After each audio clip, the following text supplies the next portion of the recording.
الحمد لله نحمده ونصلي ونسلم على رسوله الكريم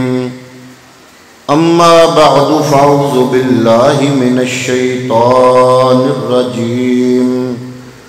بسم الله الرحمن الرحيم والذين جاهدوا فينا لنهدينهم سبلنا صدق الله مولانا العظيم وصدق رسوله النبي الكريم۔ انتہائی قابل قدر، قابل عزت صدر محفل، رونق محفل حضرت علامہ مولانا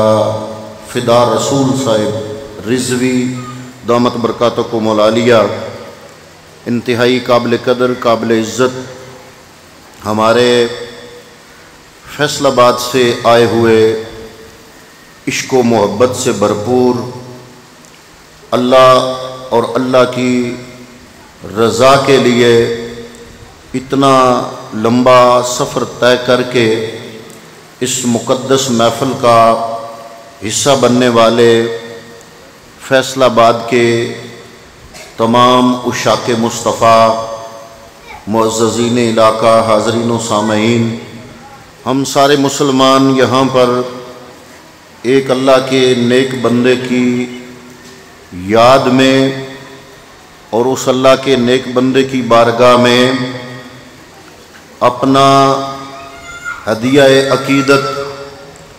خراج تحسین خوبصورت الفاظ میں پیش کرنے کے لیے اس محفل مقدسہ میں حاضر ہیں۔ دعا ہے کہ اللہ رب العالمین ہمارے ممدوح و موصوف جن کے نام کی یہ محفل پاک ہے، الحافظ صوفی محمد رفیق صاحب، اللہ رب العالمین ان کے درجات بلند فرمائے اور ان کے وسیلے سے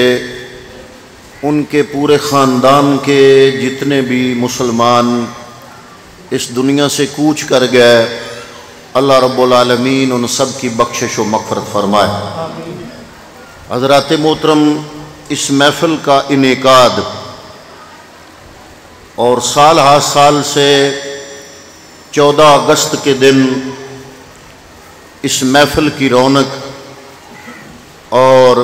اس کا اہتمام، انصرام، انتظام ہمیں ایک پیغام دے رہا ہے، اور وہ پیغام یہ ہے،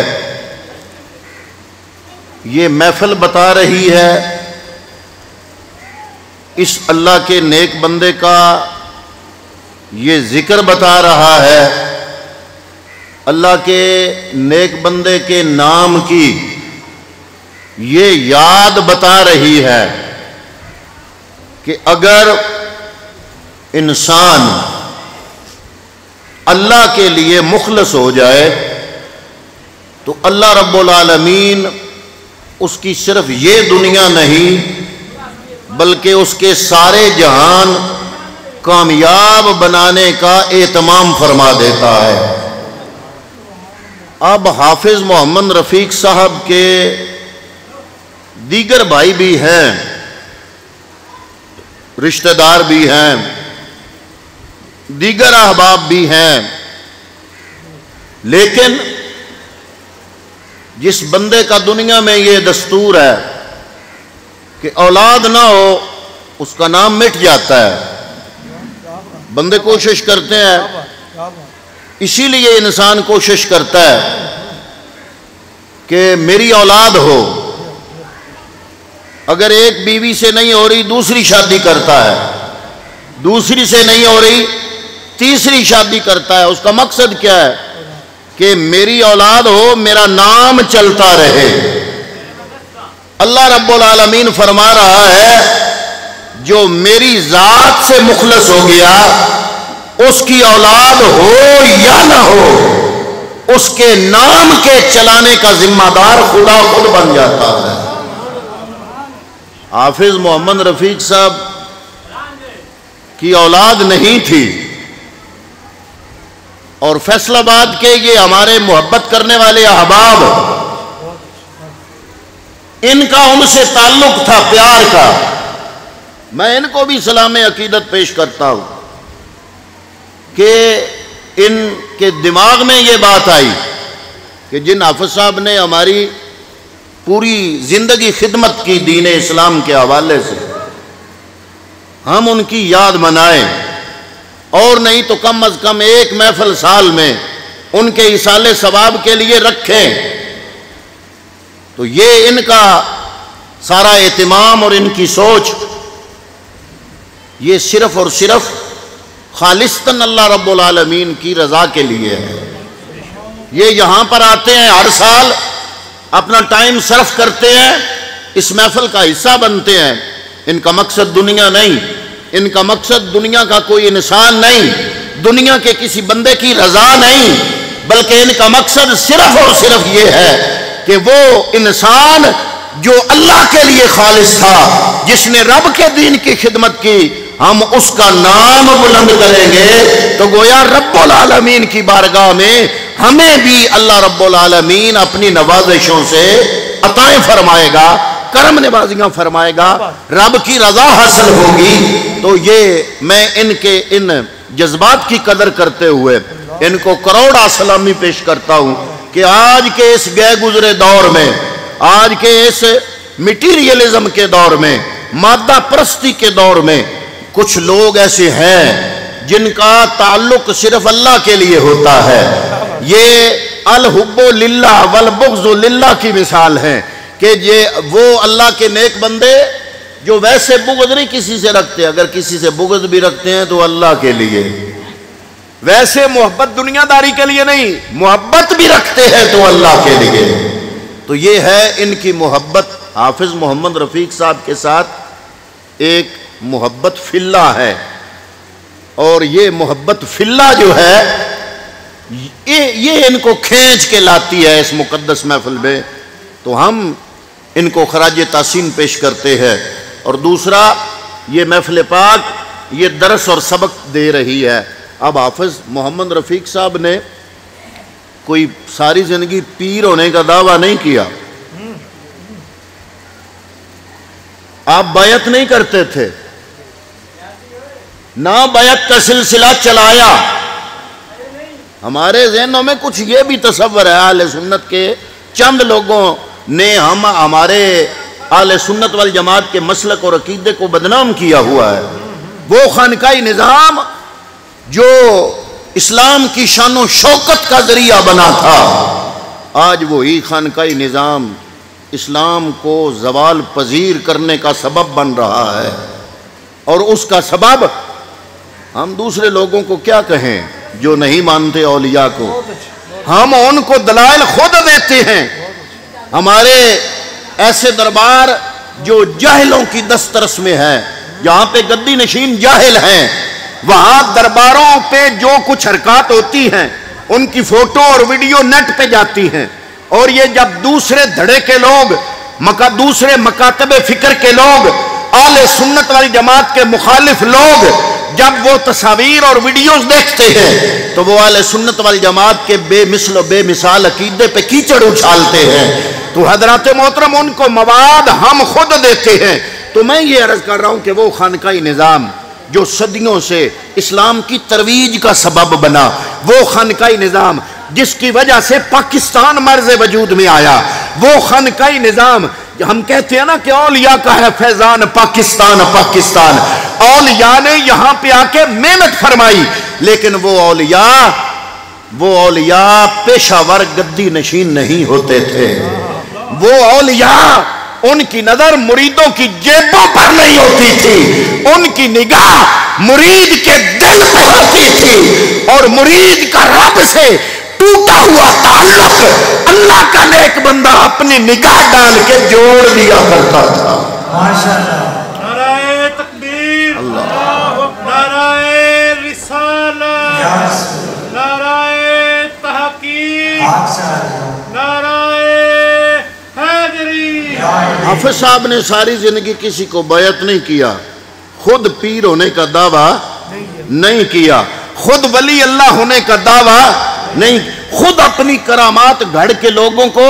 نہیں سنائی۔ کیا وجہ ہے؟ آج پھر اتنے سال گزرنے کے باوجود یہ ہمارے محبت والے دوست اتنا سفر فیصل آباد سے طے کر کے میرے لیے نہیں، حاجی الطاف صاحب کے لیے نہیں، ان کے خاندان کے افراد کے لیے نہیں، صرف ایک فرد کے لیے آتے ہیں، اس کا نام ہے حافظ محمد رفیق۔ گویا ان کا یہاں آنا بتا رہا ہے کہ اللہ کی بارگاہ میں یہ جو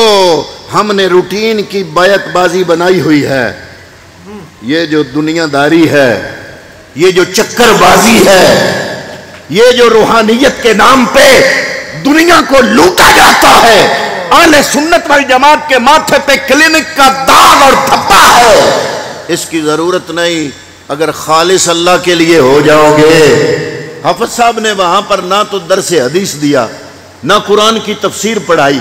کیونکہ خود حافظ قرآن تھے۔ حافظ صاحب کے پاس دولت کیا تھی؟ دل میں خلوص تھا۔ جو نمازیں پڑھائیں اس مسجد کی امامت میں، امامت کے دوران وہ خلوص کے ساتھ پڑھائے، رب سے لو لگائی، خلوص کے ساتھ لگائی، تو رب نے یہ بتا دیا من کان للہ کان اللہ لہو، جو اللہ کا ہو جائے اللہ اس کا ہو جاتا ہے۔ والذین جاہدوا فینا، جو آیت طیبہ میں نے آپ کے سامنے تلاوت کی، والذین جاہدوا فینا، وہ لوگ جو ہم میں، مجھ میں، میرے کاموں میں کوشش کرتے ہیں۔ والذین جاہدوا فینا، رب اپنی بات کر رہا ہے، وہ لوگ جو مجھ میں کوشش کرتے ہیں۔ مجھ میں سے کیا مراد؟ میرے پیغام کو عام کرنے میں، میرے دین کو عام کرنے میں۔ فرمایا لَنَهْدِيَنَّهُمْ سُبُلَنَا، میں رب کا یہ وعدہ ہے کہ میں رب العالمین ان کے لیے ہدایت کے راستے کھول دیتا ہوں۔ تو اللہ تعالیٰ جس پر نظر کرم فرما دے، یہ اللہ جس کا ہو جائے اس کی نشانی یہی ہے۔ رب کو سونے کا تاج بنا کے سر پہ نہیں رکھتا، اللہ جس کا ہو جائے تو یہ نہیں ہے کہ اس کو کعبے بلا لیتا ہے اندر بیٹھ جاؤ۔ اللہ جس کا ہو جائے اس کی نشانی کیا ہے؟